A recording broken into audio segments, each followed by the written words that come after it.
Ladies and gentlemen, let's dive into a topic that gets people riled up: why Rottweilers are banned in certain places. Now, if you've ever seen a Rottweiler, you know they're big, strong, and have a reputation that can make even the bravest mailman think twice. But why are we putting these magnificent creatures on the banned list? The reputation game. First off, let's talk about reputation. Rottweilers have been painted with a broad brush of danger and aggression. You know how it goes. One bad incident and suddenly the entire breed is on trial. It's like saying all humans are dangerous because one guy in a suit stole your lunch money. Rottweilers were originally bred as working dogs, herding cattle and pulling carts. They were the unsung heroes of the canine world. But somewhere along the way, they got a bad rap. Now, don't get me wrong, they can be protective. But so can your grandma when someone tries to take her bingo chips. The truth is, any dog can bite if provoked or poorly trained. Yet here we are, banning Rottweilers while letting smaller breeds, who are just as capable of causing chaos, run wild in our parks. It's like banning the fire truck because it once accidentally sprayed water on a flower bed. The Dangerous Dogs Act. Let's take a look at legislation for a moment. In places like the UK, we have something called the Dangerous Dogs Act. This act was supposed to protect us from dangerous breeds, but guess what? Rottweilers were exempt. That's right.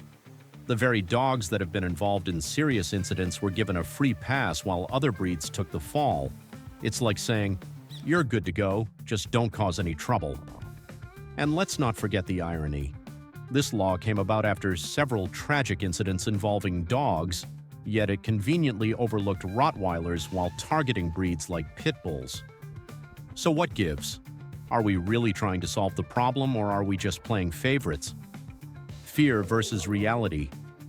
Now let's talk about fear. Fear is a powerful motivator.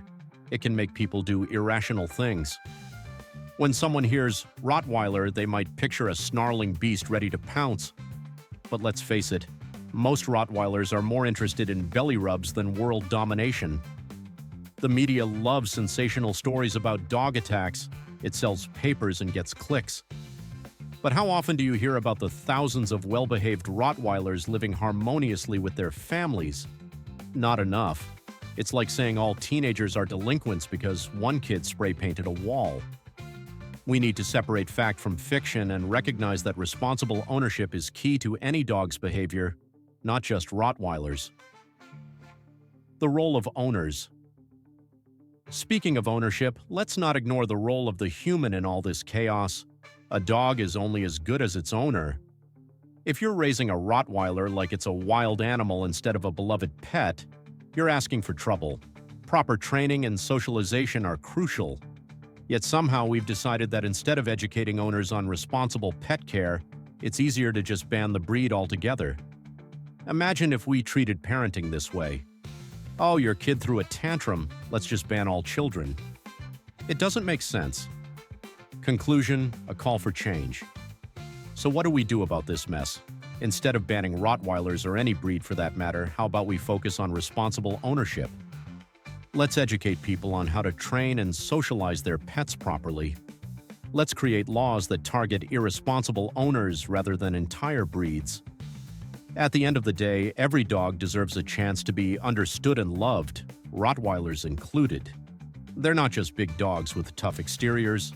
They're loyal companions who want nothing more than to please their humans. So let's stop treating them like criminals and start giving them the respect they deserve. In conclusion, if you're thinking about getting a Rottweiler or already have one, remember, it's not about the breed, it's about how we raise them. Let's shift our focus from fear to understanding because every dog has its own story, and every story deserves to be heard.